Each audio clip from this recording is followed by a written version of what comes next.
Hello, everyone. I am so excited to be here today with my friends. And I was just sharing earlier that I have this little notebook called My Bucket List. And it's not your traditional bucket list notebook, it's what we're creating. And I've been here with Taki Jayasvasti, Tahare Merkel, Jennifer Miller. We've created Advancement of All Women. We're women in conversation, women uplifting women, magnifying the greatness of women. And today we have a very special guest who I feel so blessed to have met, Eleanor LeCain, who lives in Washington, D.C. And I want to tell you a little bit about Eleanor because we're going to be talking more about her personal life today, but you deserve to know that really her mission is to show the way to an America that works for everyone as a speaker, writer, and advisor to candidates, policymakers, and donors. She's a consultant on issues and strategies for candidates and policymakers, an author. In fact, we were just talking about her beautiful book, Breakthrough Solutions, How to Improve Your Life and Change the World by Building on What Works. So she really studies success models. She has an amazing story that I hope she'll bless us with today. Her introduction of the book is written by the Dalai Lama. She's a host of PRN Radio, All Together Now, former Assistant Secretary of State of Massachusetts, studied at Berkeley and at Yale, and is married and has a daughter. And I want to read one little review from her book because this was something I didn't know about you, Eleanor. And this really caught my attention. Fresh out of Yale, young Eleanor LeCain made her way to East Africa, where she investigated what could be done to stop the problem of hunger. Then she hitchhiked to South Africa, traveling through Rhodesia during a civil war. The same adventurous, can-do, positive spirit displayed by the young graduate is evident in these lessons for social entrepreneurs from the mature activist and troubleshooter. Examining intractable problems like prison reform and seemingly unavoidable ones like parenting autistic children and divorce, Ms. LeCain introduces the reader to the people, the ideas, and the practices that open new ways to a better life. And I want to share with you that how I met Eleanor is through a global leadership course I've been taking. And we were fortuitously put into a small group together. And this was a group where we were asked really beautiful questions like, tell us about a time when you expressed courage in your life, or where you took a stand for love, and how you want to be remembered. And what stood out to me the most, Eleanor, and what I shared with Tahare, Taki, and Jennifer, was how coherent your public and private life are. That who you are as a public figure is who you are in the home. And that your integrity, your commitment to love, your commitment to creating a world that serves all people, that is truly inclusive, is not something you did in the community and neglected at home.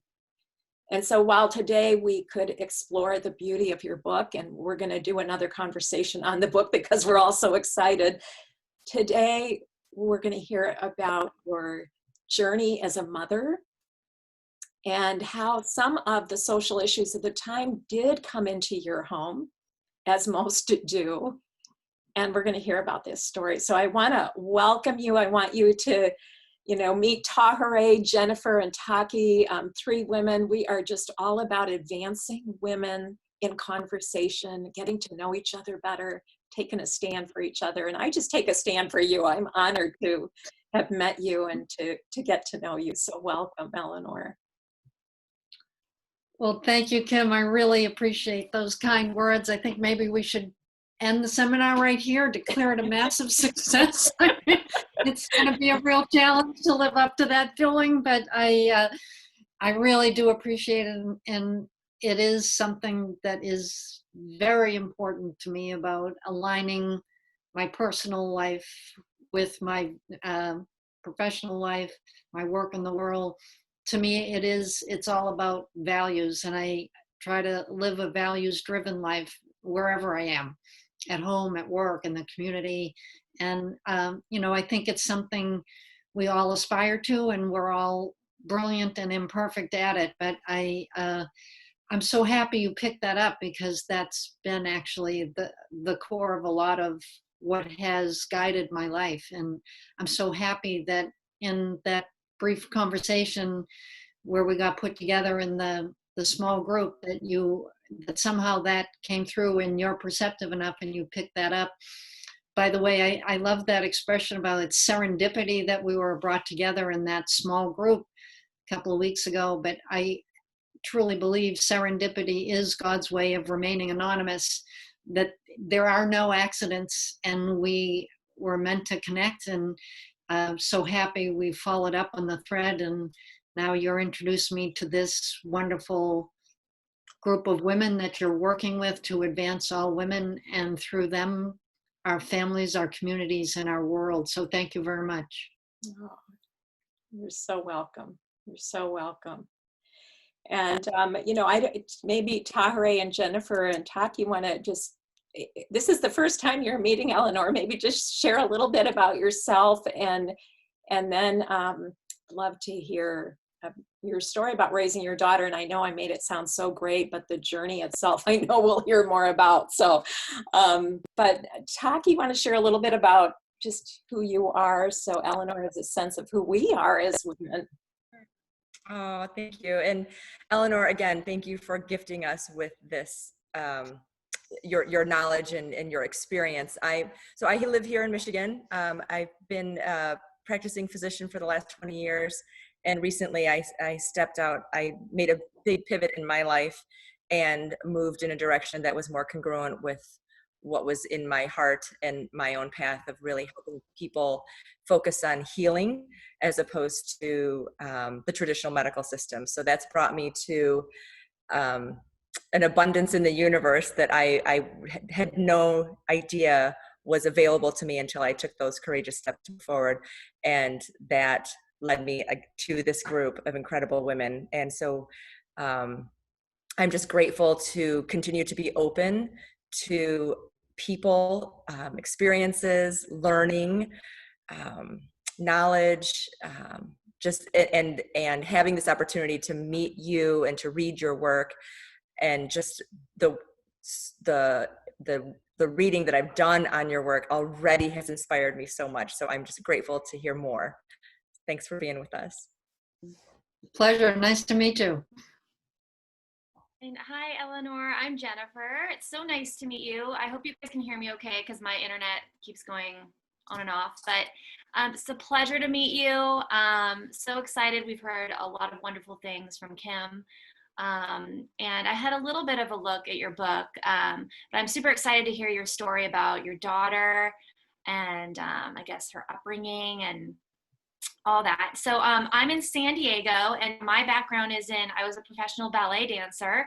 And then I moved into, I've stayed in movement and fitness, so Pilates and bar, ballet, and nutrition. I'm a nutritionist, and inspiring people to live healthier lives and stay moving. And movement is kind of like I guess it's my way of prayer. It's the way I express myself.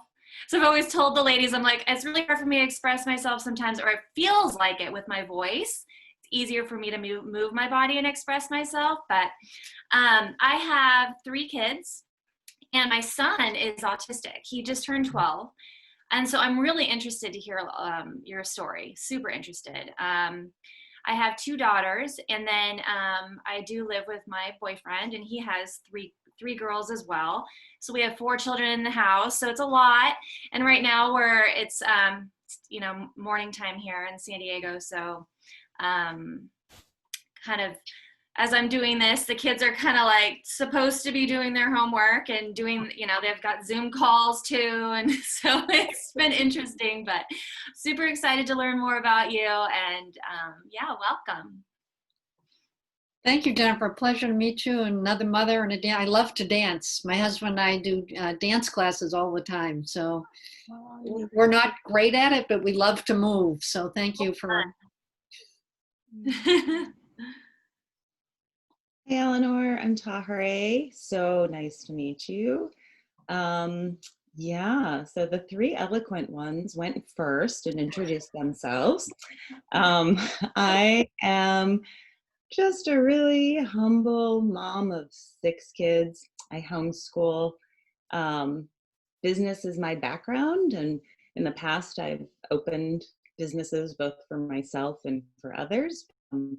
At this moment in history, I am super focused, as the other ladies would tell you, on raising my last 2.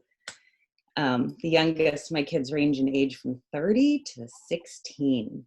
So, and like Jennifer and yourself, I also have some that are, well, all of them are at various levels on the spectrum, but yeah, so I am unbelievably honored and blessed to be part of this discussion.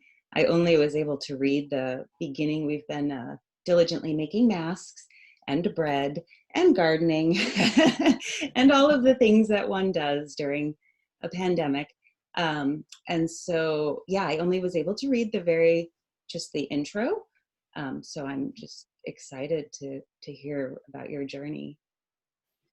What's great, you've read the intro. If you've read the intro, you kind of understand the whole concept, and then it's just applying it to different areas. So, but I think you'll really enjoy the section on parenting and raising children, the focus on the Sunrise program, because that was designed for Ron Kaufman, who is the son of Mr. and Mrs. Kaufman, who was profoundly autistic. And they developed a whole program on how to help their son. And he completely recovered from the autism. And he's actually quite brilliant guy. He's got like a near genius IQ, graduated from Brown College, and he's just an amazing man. He's become actually a very good friend of mine. So it was quite a journey they went on, and that's a lot of how their experience informed and guided me in helping my daughter Veronica. So I'm happy to share that with all the mothers to try and make that job easier, because I do believe it is the most important work in the world, is raising our children well, and it is the hardest work in the world.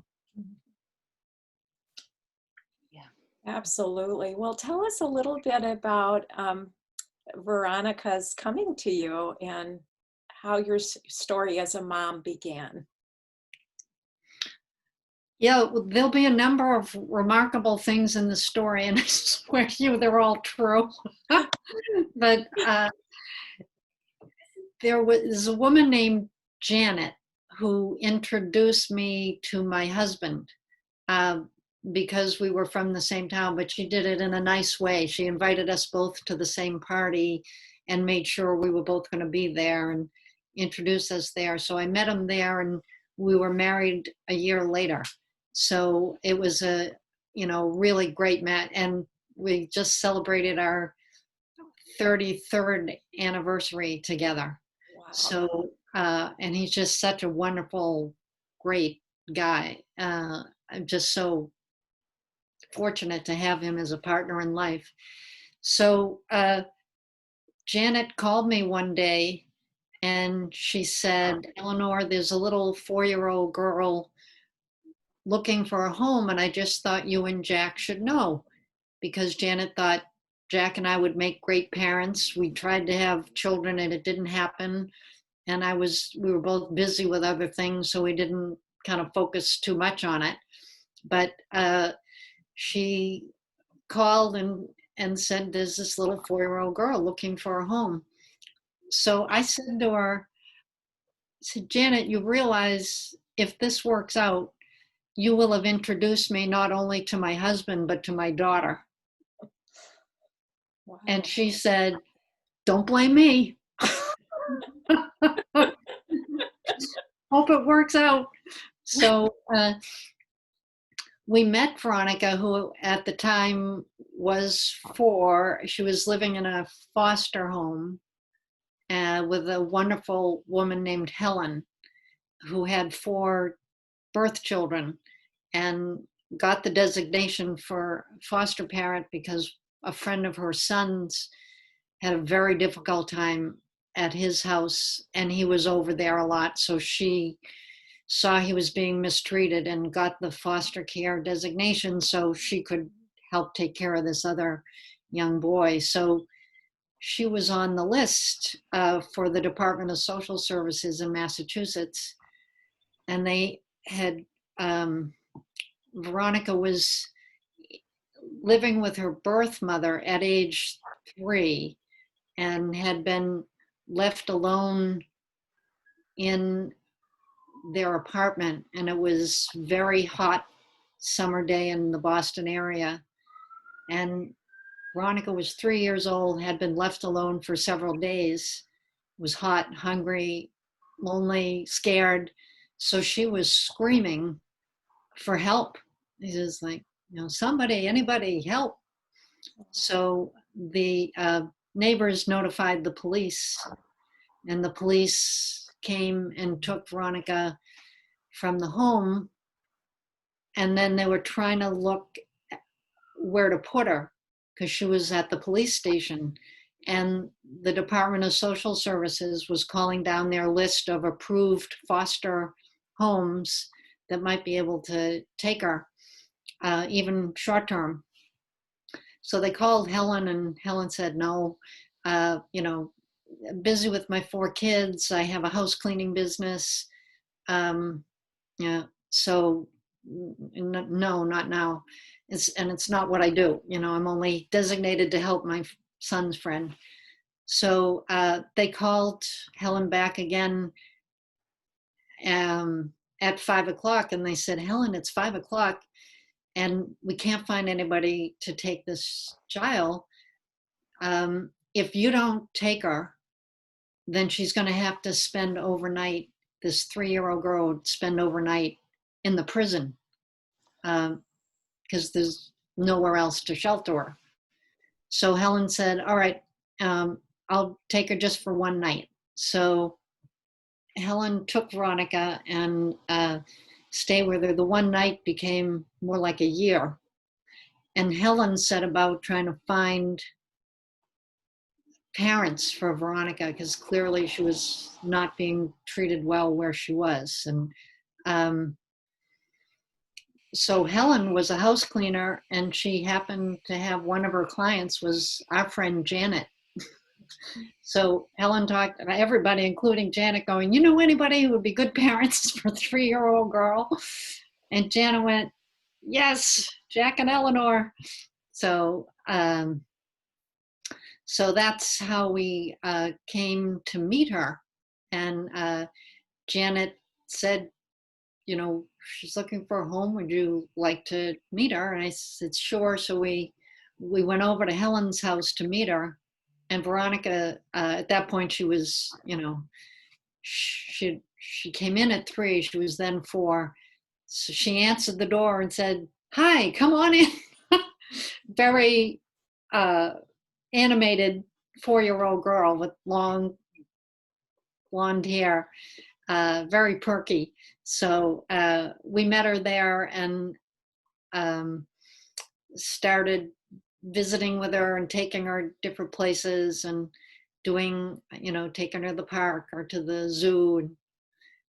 There's a lot of stories. Do you want me to keep going? I don't want to kind of. Yeah.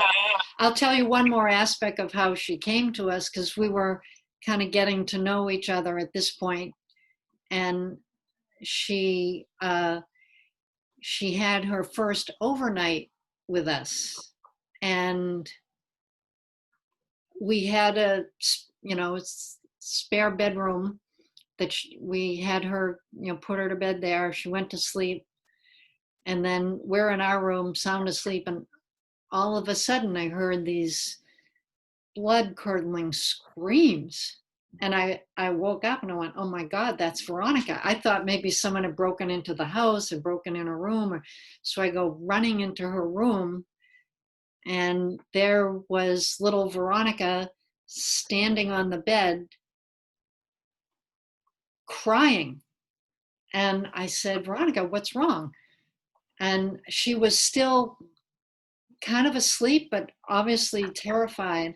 And I realized, I looked at the floor. She had peed on the floor. And it took me a while to put it together. But what I realized was that she, she had trouble with bedwetting, and she had been really beaten when she would, wet the furniture or wet a chair or whatever, to the point where here she was half asleep and she had peed and she was terrified of being beaten. So I finally figured that out. But in that moment, I was like, it didn't make much sense. I just knew she was very scared. She was hyperventilating. She was so terrified. Eleanor, can I ask, Yeah. when you first agreed, to meet Veronica, going into that meeting and the agreement, were you going into it thinking, I am just going to see how this goes? Or were you going into it thinking, this is going to be the next step in the rest of my life? Like, how much pressure did you put on yourself? Yeah, I just thought we'll meet her and see where it goes. I had a good feeling about it, and I thought it might work out, but I wanted to meet her and get to know her and see how we all interacted. So I wanted to have her in our house a while. That's why we did the overnight, just, feel it on. And I had never parented anyone before. I'm the youngest of 4 children. And so I was never around children. So I didn't know anything about parenting. So I was a little kind of nervous about starting with a 4-year-old. But I thought, well, let's explore it and see where it goes. But this night was pivotal because this was the decision night. As I tell you what happened, I picked her up off the bed and held her in my arms and said, it's okay, Veronica, you're safe. You're with Eleanor and Jack, and you're safe. No one's going to hurt you. And I, rubbed her back. I actually brought her back into bed with me. I had her on my chest lying, and I was rubbing her back, just soothing her. And she was like hyperventilating like this. And then she gradually, like, I could feel her heart slow down and her breathing kind of normalized. And then she fell asleep with me there. And after I knew she was sound asleep, I got up and I put her back in her bed. And then I came back in our bed and went back to sleep.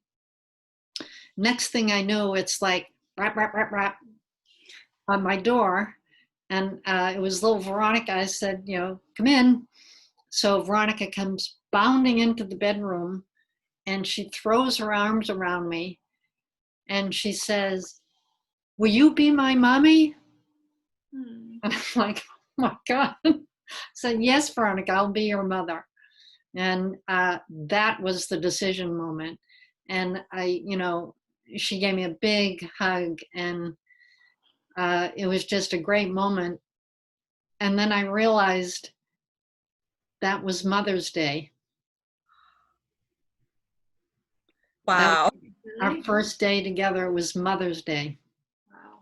Wow. It's like, you can't make this stuff up. Oh. Yeah.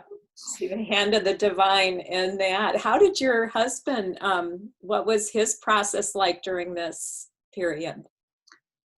Well, he found Veronica enchanting. And he's such a great guy, and he always wanted a family. He came from one of 6 children. So he was happy to build a family, and he really liked her. So, but he, Looks like we got a little stall going on.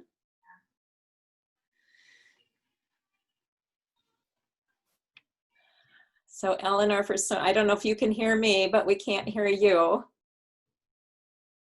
It's called COVID-19 freeze.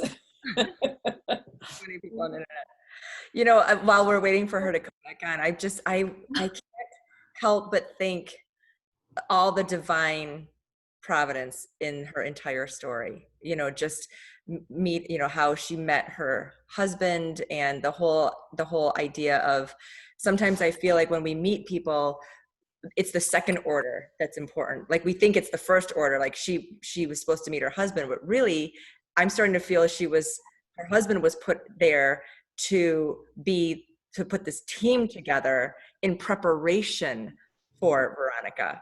You know, I love how things just start when you see the big picture after so many years. You see the divine guidance and everything, and it's I love listening to that part of the story. It's so neat. Yeah. Oh, she back? I'm back.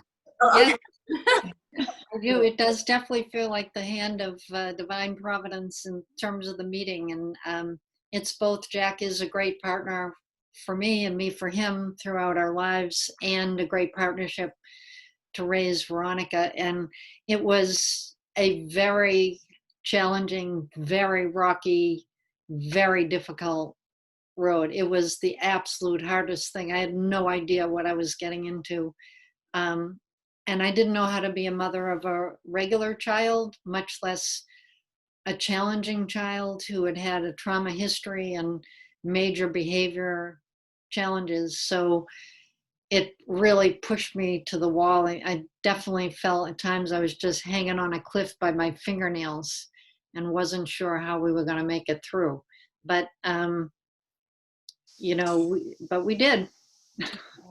So do you mind sharing a little bit of when, because we have the beautiful, almost, well, very magical beginning. And then Veronica came to stay with you, and then the challenges began. So can you give us a little picture of the challenges? Yeah. Part of the challenge was with the state government, that they did not like the fact that Helen had found us and the girl was coming to us and staying with us, and they wanted more control. And I can understand why. They want to make sure she's in a good home and all that. But the social worker we had was very controlling and difficult. So that made it worse than it needed to be. But Veronica, she was ultimately diagnosed as attention deficit hyperactive disorder. So she always wound up and running around and high energy. I had a friend who visited once during this time, and he said, so how many naps a day does she take? And I said, she doesn't nap at all. And he was like, oh, my condolences. So she was really a hot ticket. I brought her down to Cape Cod. We had some friends who own the Gibson cottages down in Eastham, Cape Cod. So we brought her there for a week in the summer. And after being there for a week in this cottage, my my friend was like, so nice to meet you, Veronica. I'm sure someday they're going to name a hurricane after you.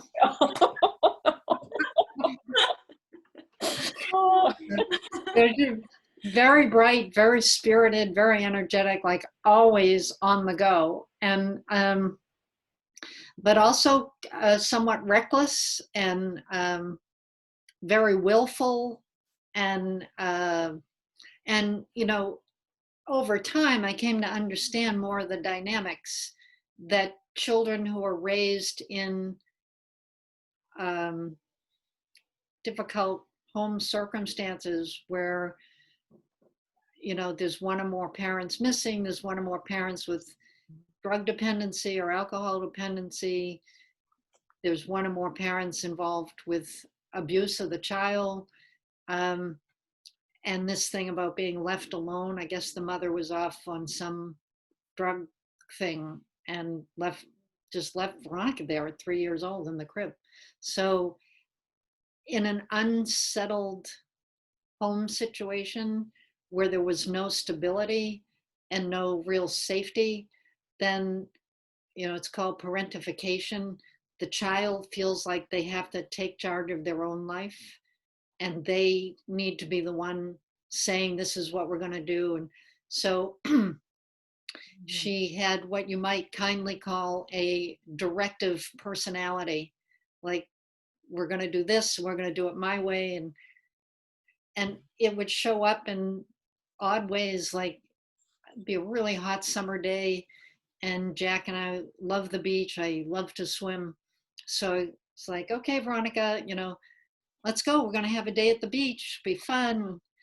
Go walk on the sand and make sand castles and swim. And she would like fold her arms going, no, you can't make me go. And it's that transitioning from one place to another is very difficult for these kids, because they're thinking or feeling, it's not even a conscious thought. They're just feeling, okay, I'm safe here. This is fine now. So I don't know what that is. So I'm staying here, and you can't make me move from here. So we tried to persuade her with this and that, and nothing worked. Eventually, we just had to pick her up and put her in the car. And she was like beating and screaming. I'm sure the neighbors thought we were very mean. But when we got to the beach, of course, she loved the beach. We had a blast. We made sand castles. She found all the little crabs and the shellfish, and went for a swim. And then, of course, it was time to go home. And she was like, no, you can't make me go home. Because she was enjoying being at the beach, and that was safe, and that was fine. So, so the, challenges kind of like that. The other diagnosis was oppositional defiance disorder, ODD. It's like, oh my God, they actually have a name for this. It's like, that's a good description of it. Eleanor, did you have any guidance at that time? I mean, as I read the first chapter with the program, The Sunrises with the Kaufmans, again, that's why I think your book is incredible. Everybody needs to hear about programs like this. Exactly. Did you at the time have any guidance with an organization or with people who really, really, truly understood how to help these children heal without the traditional labels, the ODD and the ADHD? Because in my heart too, I understand, I feel that that's not the path of healing. Labeling people is not the path of healing. Right, exactly. So where was your guidance in all of this, and how did you seek it out? I had no guidance at the time. My mother came over once to babysit, to give us a little parent relief. And Veronica, she was like 5 at the time. Veronica threatened to push her down the stairs from the second floor down on the first floor. My mother was really scared, and Veronica might have done it. She was like, you never knew what she was going to do. So my mother said, I'm never babysitting again. And that was kind of it. If you could find a babysitter, childcare, it wouldn't be more than once. So we didn't have guidance, and we didn't have kind of what you'd call a parent relief. But it was so hard. And I mean, like, there was a day she had a, she did occasionally threaten to kill us. And you never knew, like, what could be like, oh, you have to brush your teeth before you go to bed, that kind of thing. Like, no, I don't want to, you can't make me. So I tried to read as much as I could to try to understand, like, how can I help a child like this? But what I believed was that every person can heal. The challenge is finding the right environment and circumstance and approach. So I knew it was out there, but I didn't know yet what it was. And I also felt and believed that Veronica had a very rough beginning and was the wounded female. But even inside her, was the divine feminine. And if I could help the wounded female to heal, that then that inner divine feminine could shine. So I was on a search for what would help her. And I had already started doing this work on looking for the breakthrough solutions in education, crime, like that. So to me, it was like, okay, now I need to find out what's working to help children like Veronica. And when we talk about the book, I'll tell you why I spent 20 years doing that. But it was guidance to me in a dream, basically, that I followed. So I thought, okay, well, here's the next thing to look at.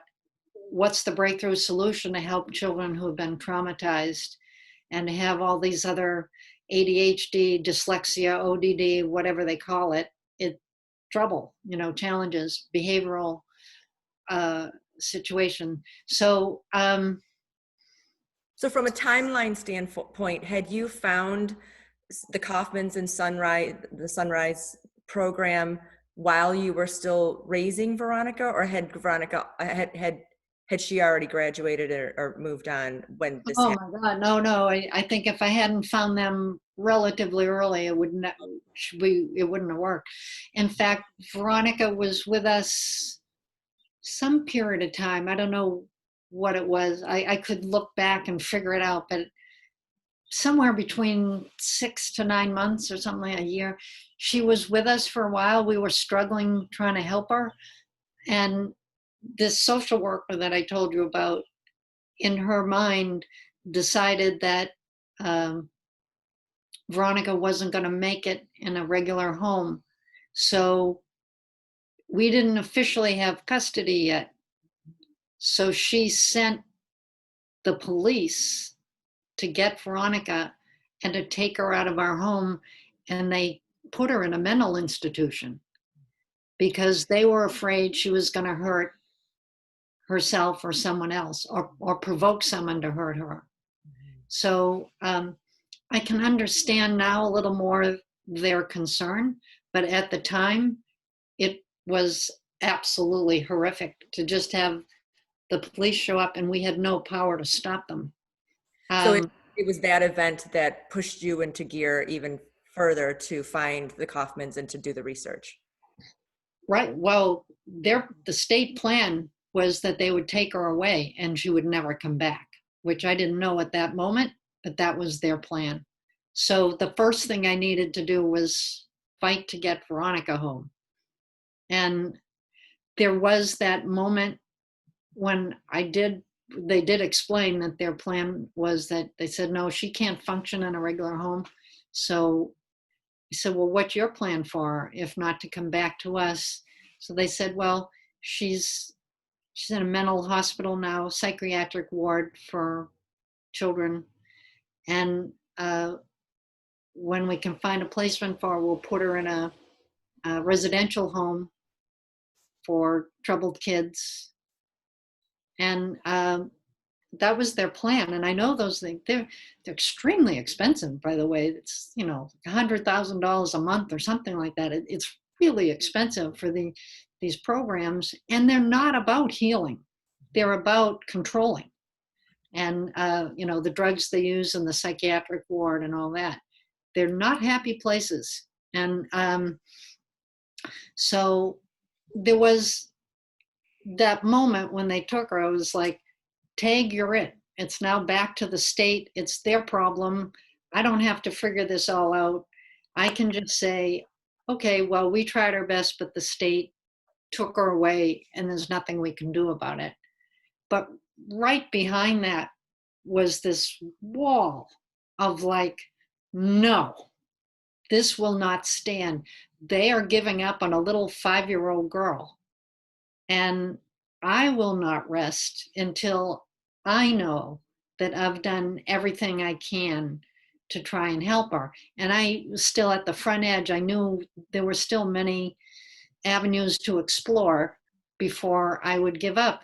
And I consciously thought, and Kim had asked me about this on our other call, I did consciously think if I just let them keep her, that, there would be a good social explanation that would be socially understandable. And, nobody, I don't think, would judge me for that. But I knew that I hadn't done everything I could do. And I did not want to be out there in public talking about this or that policy, what we need to do for our community, for our state, for our country. And I would be haunted by the ghost of Veronica if I'm saying that publicly. But down deep, I knew I hadn't yet done everything I might do to help this child. It was like, no, I'm not done here. So I need to do everything I can to help her. And I may not be able to, but I'm not giving up now. So I, and I I just just, have to say that alone, I am so deeply moved by that, because it's such an example of integrity, of courage. I mean, what you've shared already, I mean, this is hard. I think a lot of people would just say, I have tried and I can't do anything. And the strength, the fortitude, the integration again of that private and public life, that you are bringing a oneness to what you do, and knowing, I mean, public service is hard. We know all the problems out in our community, but often those problems are the very problems that are inside our own home.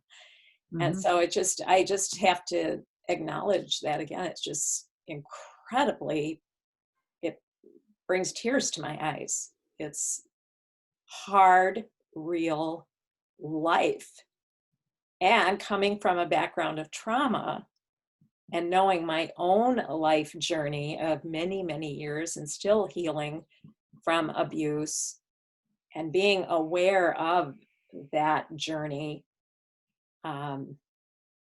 And I know many people in institutions as a result of that journey, that you decided to stand up and get her back. And what was that like? What was fighting for your daughter to come back home?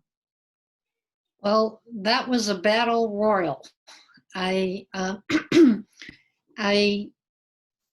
consider myself a Celtic warrior, and this experience actually is why I do. I took everything I knew about government, and I had already worked in government in different roles and had a lot of connections, and I'm very strategic minded.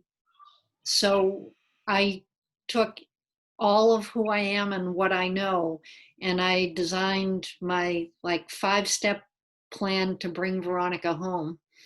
And the first step was to try to do it within the Department of Social Services, to see if I could find someone above this social worker or higher up, to just get them to understand that this is wrong what they're doing, that they shouldn't give up on her yet. So that was like step one. Step two was going to the state legislature, which controls the budget for the Department of Social Services. And I knew people, state reps and state senators, that I could make a personal appeal to. And then the governor, I had a couple of good ties in to the governor of Massachusetts. That would be the next one. And then go to the media and expose the state for what they were doing. And the fact that this child had a safe, loving home. It was her only real chance at a family.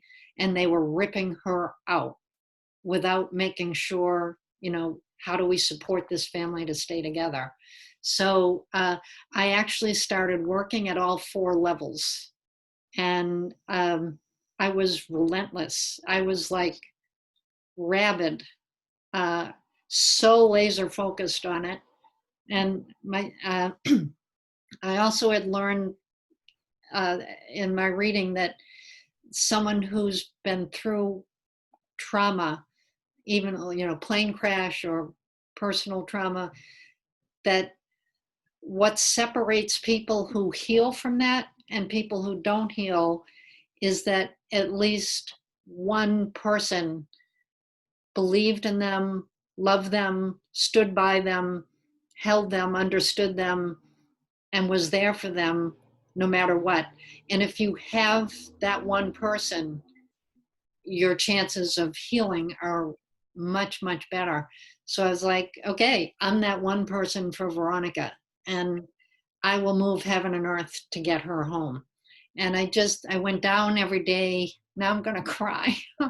It was so awful in that psychiatric ward. And to see these kids in there and to know they're doing the drugs to maintain them, manage them. But I committed that every day I would go down so she would know that I had not given up on her, that I was still working to get her home, that she would still have that connection. And so they knew that someone cared about her and someone was watching them and they better treat her well. So there was one night I went down, there was like a blizzard, and I literally was going like 10 or 15 miles an hour. I couldn't see in front of me on the road down to Pembroke, Mass from Boston. And I was like, I'm driving through the blizzard because I want to make sure Veronica knows I'm not giving up on her. I'm there for her. So I did every day. I went down and visited her. There was one time I went down with my husband. He came after work, and we went to this all-you-can-eat restaurant, and they were serving prime rib, all-you-can-eat special. So we went into this restaurant, and I like devoured this meal, this prime rib dinner, and I said, I'll have another one, please. But it really felt like I was the lioness fighting for the cub. And I was literally stoking the fires to be able to fight for her. So it took a little while, but I did eventually, I got action in all 4 levels. And the piece that actually ended up turning it was I talked to a woman who was a consultant to the Department of Social Services, who knew the head of the department. And I talked to her and explained the situation. And apparently this consultant went into the office of the head of Department of Social Services and said, I don't know what you're doing, but you need to focus on this right now. And there had been a case in Massachusetts where the agency had pulled a foster child out of school and took him away without informing the parents who were taking care of him. It was the Mikey case. And that foster mother went ballistic and went to the media, and it turned into this huge, big media thing. And eventually Mikey got returned to the home. But so this consultant walked into the head of DSS and said, whatever you're doing, you need to focus on this right now. And I'm telling you, if you don't address this situation, this woman, Eleanor LeCain, is going to make the Mikey case look like child play. Wow. Pay attention and deal with this now. So she did. So we got the head of the agency looking at it going, what's happening here? And so anyway, I got her out, and I got the state to release her back to us. And I got psychiatric care for her with like the best doctor who understands child adoption and child issues. She was awesome as the person to help our family and to help Veronica. And they shifted the case management away from the regular DSS and into a special family services that had people really skilled at helping families with especially challenging children. So we got a woman, Susan, who was absolutely fantastic. I mean, she really was like a help, someone you could talk to, and that advice and guidance you were talking about. So So she was very helpful to us. Veronica was thrilled to be home. We were thrilled to have her. We got her and us more support. And that's when I continued my quest, like, how do we help these children? That's when I found the Sunrise program. As I said, I actually was talking to a friend. I said, we need a miracle to help this child, and I don't know what to do. And my friend said, oh, you need a miracle.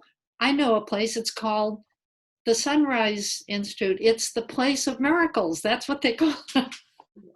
So I drove out like 3 hours to Western Massachusetts to meet with the head of the program. I said, how's your program work?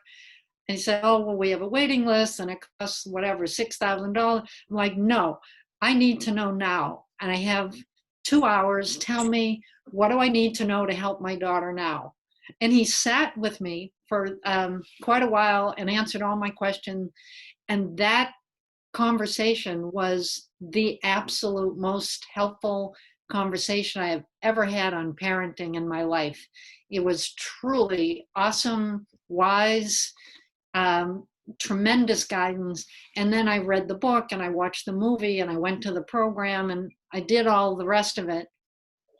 But that Sunrise program, it's designed for children on the spectrum of autism. But I think any parent can learn from their approach. And it was basically surround yourself and the child with love and know that everybody is doing the best they can given who they are and what they've experienced. So, drop the judgments or the blame and the shame, just like it is what it is. You are who you are. Everybody's doing the best they can. And from that place of love and non-judgmental acceptance,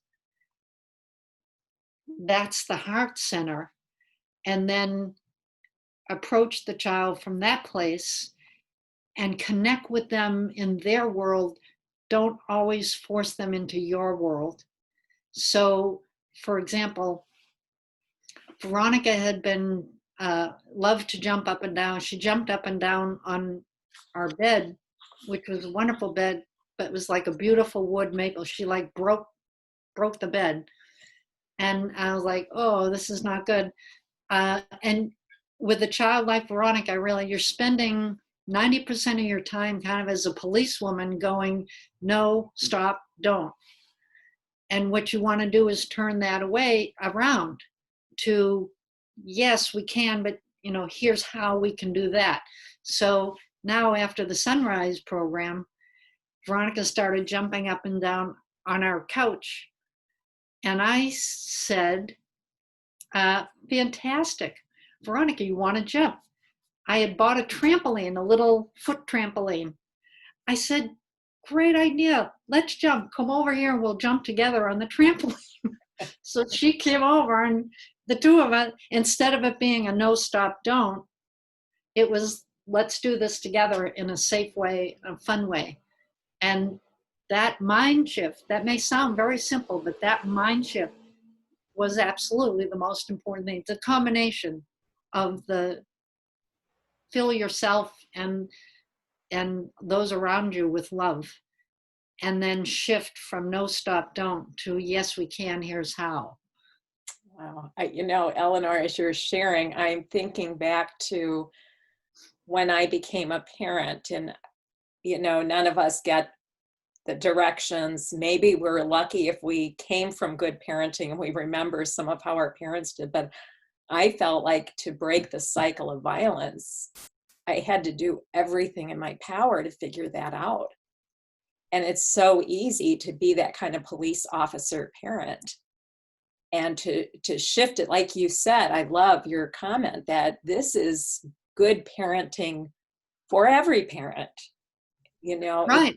Coming from the heart center, creating an atmosphere of love, being able to even have language. So places like Sunrise and the books that are out on parenting that really have that love focus provide I felt I needed, and what, I love how you said I had no clue. And, it's that learning as, how to parent well. And for children who, your daughter Veronica came to you with trauma behind her.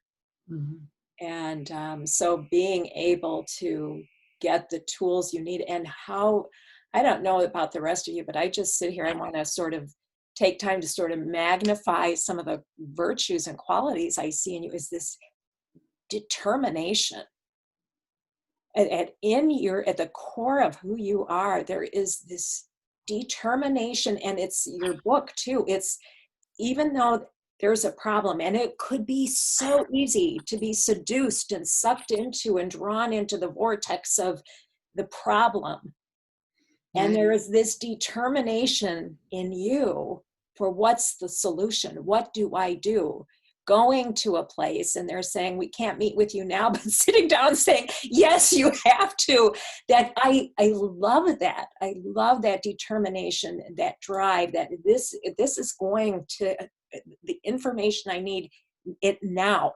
I need it now. There's no more waiting. And the cost of waiting would be too great. So that strength of your spirit and the determination, oh my goodness. Whew. Yeah. Thank you. Sorry, Kim, I had also written down on my little notes, I was like, wow, how did I even write it? Like, your resilience and determination, you referred to yourself as a Celtic warrior. And I was like, yes, and that's your armor, like the courage, determination, resilience. I'm like completely awestruck. And just, again, that story, this little bit of the story, like I'm so looking forward to hearing more. Thank you very much. I appreciate that. At the time I was just struggling to get through it, but doing the best I can. And, in hindsight, I think it's the best thing that I've ever done. And isn't that, our group, we talk about this a lot, Eleanor. When the four of us get together, we talk about, reframing different events in our life. You talked about the social worker, how for this particular case, you got the toughest social worker. But she, in all honesty, she ended up, when you look back, she was the gift, because she was the catalyst that this situation needed for you to put on your Celtic warrior. Mm-hmm. Because if you had not had her as a social worker, if you had a different person who wasn't as tough and who wasn't as threatening to the safety of Veronica and your future, you might not have embarked on this journey that called upon all your reserve, the determination and the resilience. And so I love how when you look back on the story, you can see how every single obstacle or challenge, again, is a gift, because it's that we need to find that key that unlocks that door to the solution. And if we're not presented with a problem, or what do they say, the bigger the problem, the bigger the solution. And you found this incredible solution, not just for Veronica, but you found the Sunrises. You found a program that can help so many other families. And if you hadn't found that through the journey with Veronica, and if you hadn't written the book, we wouldn't be here. And a lot of people who hadn't found Sunrises through your book wouldn't be here. It's so true. And, I was really struggling trying to parent Veronica and trying to figure out how to help her, or how to get through the situation. But when they took her, precisely because the social worker was so problematic, it forced me to really take a stand and say, hell or high water, I'm doing this.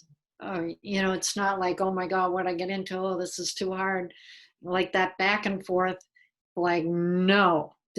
And I've come to understand in life, partly from that experience, but also since, It's when you take a stand with 100% commitment.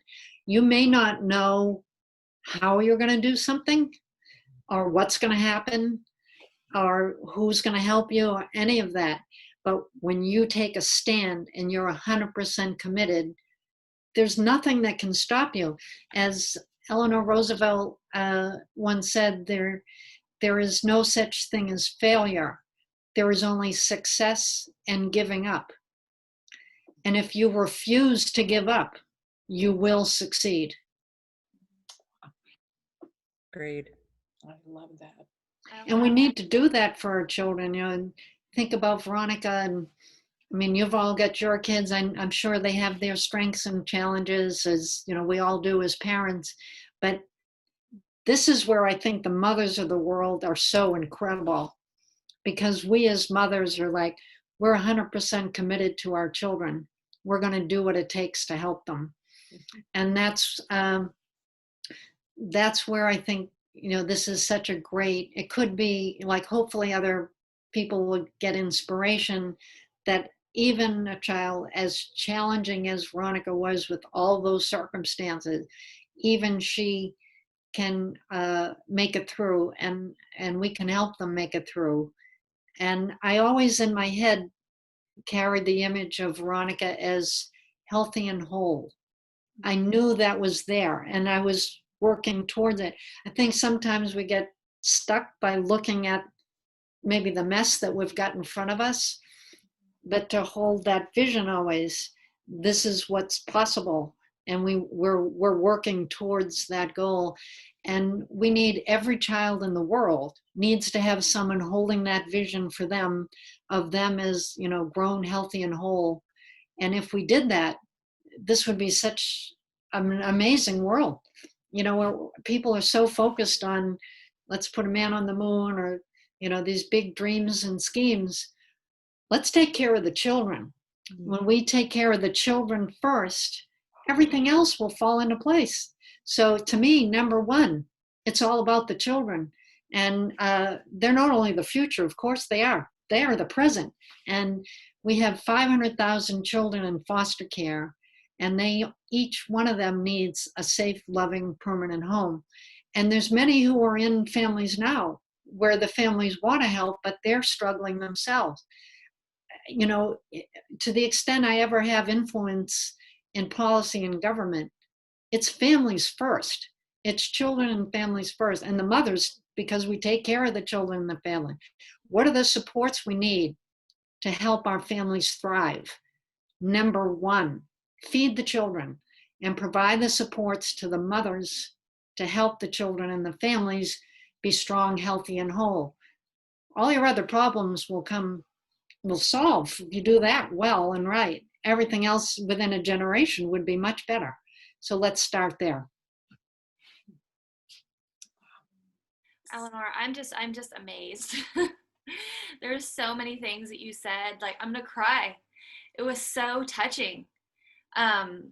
Just every detail, and how your whole of meeting your husband and Veronica coming into your life, and just the divine guidance, like Taki was saying, was just amazing. And just the way that you shared your story, kind of like, just so matter of factly, just this is it, throwing it all out there. It was just amazing. Thank you, Jennifer. Appreciate that. And, you know, I haven't thought about this or talked about it in a very long time. And I so appreciate the opportunity that you're all creating for that. And Kim, your invitation, I appreciate it. And, you know, people who know me and know the story have wanted me to write a book about it, have wanted me, they says, make a great film. And I do think it could help so many other families. Actually, I don't know, how much more time do we have, Kim? Well, I would love to hear a little bit. I wanted to take the time to kind of hear where Veronica is today. And I would love to schedule another time where we hear more about your book. And I agree. I know you're working on another book right now, and a book, you know, maybe this can be a beginning offering to people to serve parents who are struggling and wanting Yeah. to, what do I do? And it could be with their own birth child, it could be with their foster child, with their child that comes to them through adoption. Right. You've provided a story that just stirs the hearts and really reveals the qualities that are needed to arise. And then some, you know, those the love and the creating a loving environment and switching our language to be more proactive. And I know Veronica is now a young woman, and that image you had of her, that you held of her, which is so beautiful. If we could all do that, like you said, for one another and for our children, to see them whole and vital. Tell us a little bit about the woman Veronica's become. Yeah. Well, I will answer that. I just want to tell you kind of the tail end of that story, and then I'll answer your question about Veronica today. And that is that in the year after Veronica came back and I found Sunrise, and we were all really like much more thriving and doing better, I started reaching out to the small groups around adoption because I was very worried about. I said I could do what I did because I'm an American. I speak English as my first language. I have contacts in government. I'm strategic. But what about all the mothers who don't have that, and the state comes and take their kids away? So and they can't fight back. So I started reaching out to these groups. Turned out there were lots of small adoption groups and parenting groups. And so I helped, I worked with them to bring them all together. And I said, what is the greatest thing what do we all most want to have happen? And they said, we want post-adoption support. When we adopt these kids, we don't want the state then to say, Tag, you're it, and but we need help to help the child. So they wanted post-adoption support services. I was like, okay, great. Apparently they had wanted that for like 40 years, but didn't know how to get it. So it's like, okay, so I helped form the Massachusetts Coalition for Adoption and work to bring all the groups together. We focused on that and said, okay, here's our strategy for how we get post-adoption support services. And I laid it out and said, we do a one-page statement. Here's the problem. We have all these kids that the state has. If they go back to the state or never find a home, it's cost the state hugely in terms of, the kids' lives, alcohol services, homeless services, up the wazoo, the cost of kids whose lives go off the track. But we have a solution, families willing to adopt, but help us help the kids. Here's what we do, post-adoption services. So I got that under a problem solution page, laid it out. We used that. I did a strategy for how to approach to the State House. We got the mothers organized and testified to the budget committee. We brought a little basket with brownies and stuff because we knew they'd be in this windowless room for 12 hours of hearing. So when it was our turn to speak, we got the little picnic basket. Everybody got a brownie and an apple. And then we told the story of our kids and organized a lobby day, brought everybody in from around the state for key members of the legislature. So anyway, we ended up winning. In 1 year, we got a line item in the Massachusetts state budget for post-adoption services. And the head of DSS called me into her office and she said, I want to thank you, Eleanor. And I was with some of the other mothers I had worked with. It's highly unusual that the state just gives an agency money, but your team organized and got this money for us. So now I want to ask you, how do you think the agency should spend this post-adoption support money? And we told her what we needed and that's exactly what she did with the money. And I realized coming out of that office, it was like 1 year to the week after they had pulled Veronica from my house that I was invited by the head of DSS to advise them on money I had helped them get to help adoptive families. I'm like, yes. Wow. Wow. Wow. That's how I love to use my knowledge and skills to help both individual people, like with Veronica, I can't adopt them all, but I could adopt her. And then more widely provide the services to support other families trying to help these children. So anyway, that's what I've dedicated my life to, doing that in whatever way I can. So to answer your question, Veronica now, she turned 30.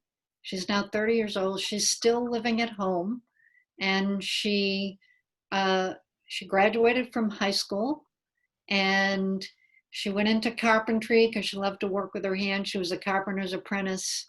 And I'm like, oh, great, she's going to make cabinet furniture and all that. No, she was like on a construction site. She was a construction worker. And she actually was working for a while in the National Mall. And I mean, like, she was digging that African American museum. She was there, they had dug the hole in the ground. She was like climbing down the ladder to lay the rebar. She helped to lay the foundation of the African American Museum on the National Mall. So she was in construction for a while. She hurt her back. She's only 5'2". You would never know it given her force of personality, but she really didn't have the muscles for that construction work. So she left that, and then she did like 180. Now she's out selling diamonds at Sales jewelry store. She was a saleswoman in the diamond store for like a year and a half, and then they recruited her to work on jewelry repair. So she's now works at a Zales regional repair shop with a team of 8 people. She's on a track to become a jeweler. She's like lower, the beginning of the track, but she could work her way up to be a jeweler, and she loves it. She has a great boss and likes her team and likes working with her hands, and so she does engraving, and eventually she'll be able to like design and make jewelry, that kind of thing. So she's doing really well, and she's got a boyfriend, not anyone I would pick, but it's who she picks, so not my life, hers. And during this COVID crisis, she's out at the grocery store, she's buying all the groceries, she's stepped up, she's cooking like 3 nights a week, 3 or 4 nights, she does the cooking.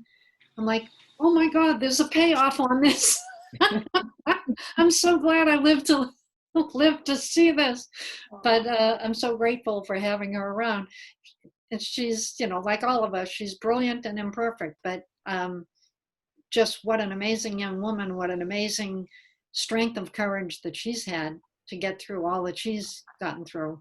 And we still have our moments of tension and conflict, but they're like so minor. And the fact that she and I particularly have been through everything that we've been through, there's a profound closeness there. It's not the same as a biological child would be, but there's like an experiential bond that's just really strong.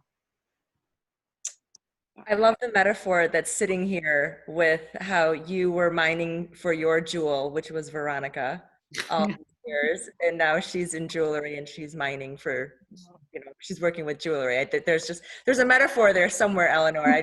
Yeah, that's great. I like that. But I love that.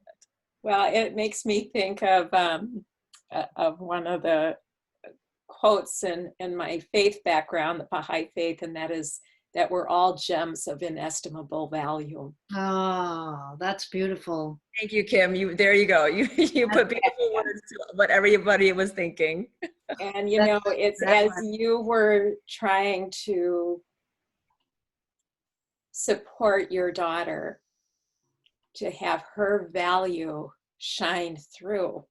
You knew, you had that image, you knew. Mm-hmm. Her presence in your life served to also mine you.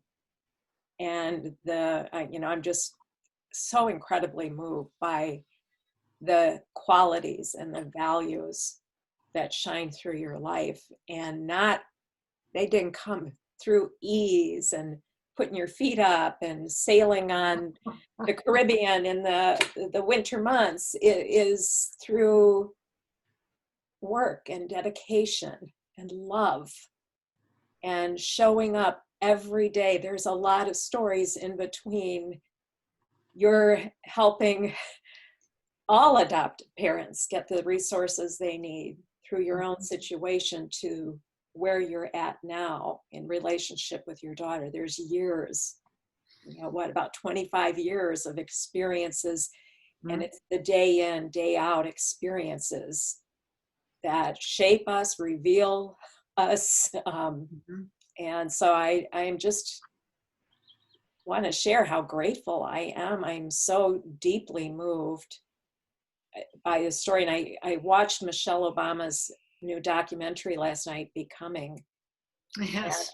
And I was so moved by her work with youth, and just, she was with a group of young, maybe high schoolers, who couldn't understand why they had been picked south side of Chicago to meet with Michelle Obama. And she said to one of them, "Tell me about you." And here was a young girl, and she said, "Yeah, I just can't figure out why I'm here today. I go to school, I'm on, one club, the Latino club, and then I had to leave school right away. I'm going off to work. My dad was disabled. I've got 3 brothers. I got to just provide for them. So, I'm no one special." And Michelle just looked at her and said, "Oh, yes, you are. Your story is your gift to the world." Oh, that's beautiful. I love that. And your story, Eleanor, is truly a gift to the world, and Veronica's story.